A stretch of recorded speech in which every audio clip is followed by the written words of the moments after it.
This is Cybersound, your simplified and fundamentals-focused source for all things cybersecurity, with your hosts, Jason Pufall and Stephen Maresca. Welcome to Cybersound. I'm your host, Jason Pufall, and as always, joined by Steve Maresca. Hey there.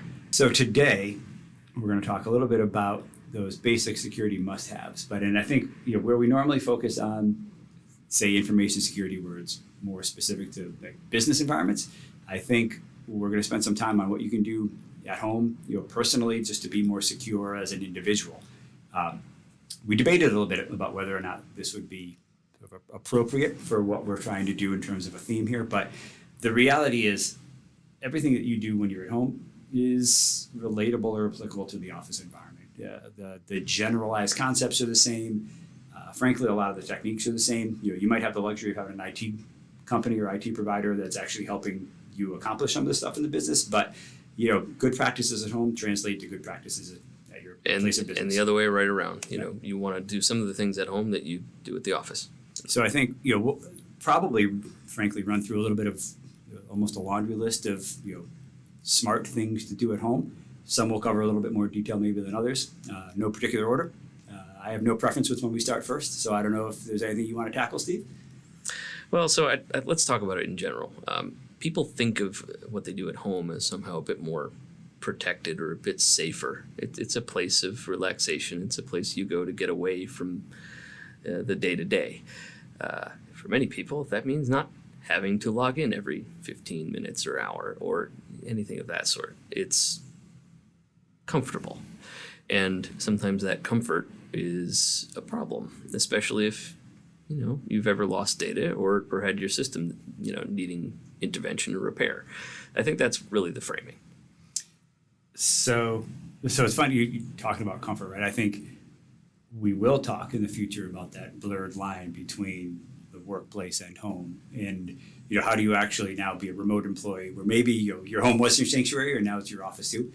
So that'll be an upcoming episode, no doubt. But the other comfort part is how do you actually protect against maybe the unforeseen to some degree. So personally, and this just happened this weekend, right? I was paddling across a lake with my wife.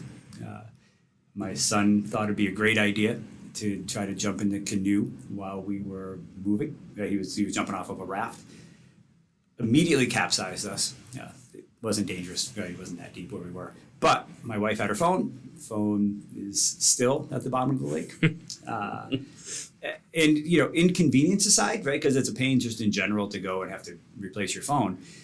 We just went on a pretty long trip, and she fortunately had backed up all of her photos the day before. And living with me, you would expect, right? We have a reasonably well-defined sort of backup strategy, but you have to have one because ultimately, the phone was older. The inconvenience of going to get it is small enough. If you had lost 500 pictures from a trip you just took that are frankly irreplaceable, that changes the entire outcome of what really was a benign, canoeing incident, right? And the same thing is true for us. Like I, in an earlier time, was quite a photography person. Film, digital, I did quite a bit. And that's a little easier. If you have that material, it sort of persists. It's tangible. Right. You can touch it. It's on a shelf somewhere. That's not the case. I have 2 kids now, and all of our photos are on our phones. We don't have a dedicated camera. And they're all works of art. You want to keep every one of them, right? And if we didn't back them up, candidly, we'd be in a bad place. We're soon to shift from one phone to another. That's sort of a typical activity for a lot of people. Every couple of years for a lot of people. And it's a pain point. How do you get your stuff off of your old phone? Sometimes it's possible to do when you get your new one. Other times it breaks. What do you do then? Backing things up to the cloud, to another device, that's how you get around these problems, whether it's a canoe or simply, replacing something that's now too old to use. And it's easy. It's not getting data off of a mobile device like a phone. There's an app for that, right? There's no friction anymore. There's really no good reason to keep data locally and risk losing it. Typically, the fees are pretty low. I think I used Amazon for mine over the last bunch of years, probably cost me less than $100 a year for a place to securely put my data, right? It just isn't a big expense. And if you have Apple or Android devices, it's innate with the service. Right. You can pay for more if you run out, And you'll need to, right? As soon as you start taking videos, that's just the reality. Right. Use it. Right. But, so we've started with backups, I guess, right? And pictures are a big part, certainly of the personal landscape. But, you've got your taxes, you've got maybe some financial records. Probably the important part of this is your hardware is very replaceable. Your data, not so much. Just back it up. And shifting a little bit, be careful about what you send and how you do it. Taxes are a great example. We're, a couple months after tax season now, but the odds are very good that you received at least some of your forms in electronic form these days. Don't send it via email. Please don't. Right. It's fundamentally not safe. Well, so let's be specific about that. Sure. Email is not encrypted, right? When you send it. Email is not encrypted. It's never intended to be a really private means of communication. But people send sensitive things about themselves to folks they've never really met, like an accountant, all the time. Just be mindful of what you send to whom, and if you can, use a means of sending it securely. They, meaning your accountant or a financial firm, they almost always have secure data transfer tools. If you have to, provide it physically. Send a USB key, something like that. It's at least a bit more secure than sending it over an unprotected route. It is interesting how many people utilize email to transfer data. I think it's also interesting how often, and I'm trying to decide almost which way to segue into this, people don't protect their email adequately. I'll definitely have conversations with family members who say, well, it's just my email. Like I don't care if I don't have a complex password.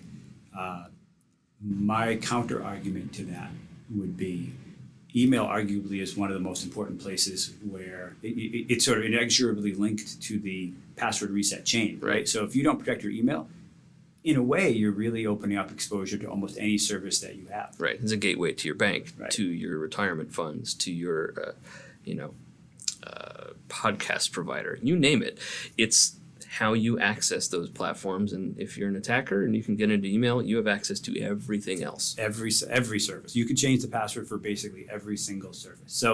So knowing that everybody probably has an email account, right? We can probably surmise they have a bank account and some other things. But let's just assume everybody has an email account. I think there's two key ways that we would say protect it, right? And the first would be good passwords, like a strong password that is unique from all of your other accounts, right? We always advocate for unique passwords for every type of business that you interact with, and store that data in a password manager. And I think, so in 2 sentences, I just said a mouthful of things. Right. So bottom line, protect your email. Use a good password. If you are one of the folks who has a tendency to use a formulaic password or embed a birth date or something like that to keep it memorable, I understand the mentality behind it, but it's easy to guess. If it's short, realistically, computers can process that rather rapidly. Third-party providers, of the many that you may use that password to access, they get hacked all the time. So your account and the password might be out in the open, and if you reuse it in a bunch of places, you're just exposing yourself to other risks you don't anticipate. Storing it in a password manager, you can have different passwords for everything. Different and complex ones, exactly. Right? Because if you, so I think I counted the other day, I think I had 463 unique credentials for different websites, right? You might be a bit out of the norm there. So I don't know if I am. When I went through it, truly, I looked at it and I thought, well, I kind of accessed these at some point over the course of a year, and they're not that uncommon in a lot of ways. Some clearly are more maybe security important, or bank accounts, insurance carriers, things like that. A lot of them not as important. But if you can remember your passwords, the likelihood is they're reasonably guessable. And so the password managers allow you to create pretty complex passwords stored in a secure format, right? Right. Don't write it on a Post-it note and leave it lying around. Right. It's just asking for trouble. You got me thinking now, though, whether or not 400 plus different sets of credentials is extreme. I'll bet you if you count them, you're probably close to that. I'd be really surprised if you said something Could be. different. So. Doesn't matter ultimately. You have 10, you have 100. Same sort of thought process applies. So we got here from email. So let's go back to that a little bit. Well, okay. So being that email is the hub for interaction with so many services, what else can we do to ensure at home we're protected? So before we jump, though, I'm thinking people are probably saying, well, what is a password manager? Do you have any recommendations? I'll say, I personally try to avoid recommendations more often than not, but in general, I use LastPass. 1Password is another really popular one. Dashlane is a third. Those are just some that come to mind. I would rather people walk away from this saying, all right, here's a couple of choices for me. Do your own exploration, see if there's anything that you like about one versus the other. But at a bare minimum, get a password manager, keep your credentials secure, create passwords that are complex and use them that way. We've often heard some concerns about, what if an attacker gets access to it? What can they do? Well, the truth is that, all of these tools that we're talking about from a password management standpoint are built around protecting those passwords. So they have a master password to let you in, but they are constructed in such a way that, an attacker can't break in and steal your passwords without that interaction with you. So, be comfortable in using them and know that you've reduced risk ultimately by making more complex passwords. Right. But use a reputable one, right? Make sure at least it's got reviews and you have some sense that it's legit. Bottom line, use one. Use anything. Don't use formulaic passwords. So, but I interrupted you, right? You were going down the path of saying, what else do we use to protect email? Right. And I think that because it is sort of a recurring theme, especially in our conversation today, and we'll return to it again, protect your email with additional security measures. Every email provider that's free that I'm aware of offers multi-factor authentication, which is a mouthful. It's called two-step login. Two-factor. Secure login with text messages. Any variation of those themes are really what you're trying to look for. Go into your account profiles, turn it on, get a text message, have your phone prompt you. All of these things help to protect your accounts. You may be familiar with it in the form of text message or similar from your bank. If you're asked to supply your phone number, it's at least better than nothing. What you're doing is essentially enabling your account, or you're protecting your account by forcing a message to your phone or some other device when you log in. So in other words, if your password is stolen, assume that it will be. At the very least, that can't be used against you without your awareness. And if that attacker doesn't have access to your phone, they can't get in. Right. So the general definition that you often hear is two-factor is protecting something that you know with something that you have, right? So you know your password, you have a phone that can receive a text message, right? So the idea being you really are limited, you're limiting your exposure through multiple forms of authentication for that. And critically important, two-factor or multi-factor is quickly becoming, I'd say, a common or almost required component of protecting any critical data. Other practical things you can do just, to move things a bit is freeze your credit. Consider interacting with your credit bureaus. It's free. It's not exactly onerous to do. And what it will effectively allow you to say is, hey, you can protect your systems from identity theft. You can protect your data and your credit line from identity theft by simply requiring that creditors interact with you before performing a credit check. It's not especially painful. If you need to open up a new line of credit, open a loan, you just turn it off for a little while and then off you go. But you can rest assured that if someone has your social security number, date of birth, and financial information, that they can't use it against you. No, I mean, it's a hugely powerful tool that individuals have, right? And every time you open up any kind of credit, they're going to check one of the major credit bureaus. The challenge, of course, is you rarely can be told which credit bureau they're going to check, so you probably have to unfreeze it at each. But it really puts the control into your hands, which is, I think one of the more difficult things to get when sort of operating this technology age, right, is regaining that control, and that allows you to do that. So tempted just to talk about Internet of Things, just for the sheer fun of it, because I know that not your favorite term. So let's just call it smart devices, right? And it's important that you always have up-to-date versions of whatever product you're running, whether it be your Mac or your PC, your Nest thermostat, your Apple TV, your Chromecast. You can run down a list of all of those internet-enabled devices that you have in your house now. They all represent an attack vector of sorts, and it's a little bit onerous because sometimes the update process isn't totally seamless with these, but it's really valuable to go through and make sure that those devices that you use regularly are updated. Wireless routers would be another spot that I think represent a legitimate risk to potential internet-facing attacks, and you want to make sure you update those as well. One other place that briefly comes to mind for me would be, if you can, or if you have the capability at home, enabling guest Wi-Fi on your routers. I think everybody's got visitors, transient folks. Maybe you want to put your smart devices on your guest wireless and better protect some of those more important internal computers. But creatively using guest Wi-Fi is often a useful sort of individual protection quality. And review what you have. If you don't use your smart TV, don't connect it to your Wi-Fi network. The most secure device is something that's not connected to anything else. Right. And just be mindful of the tools that are deployed. Be mindful of the things that you have on your network at home.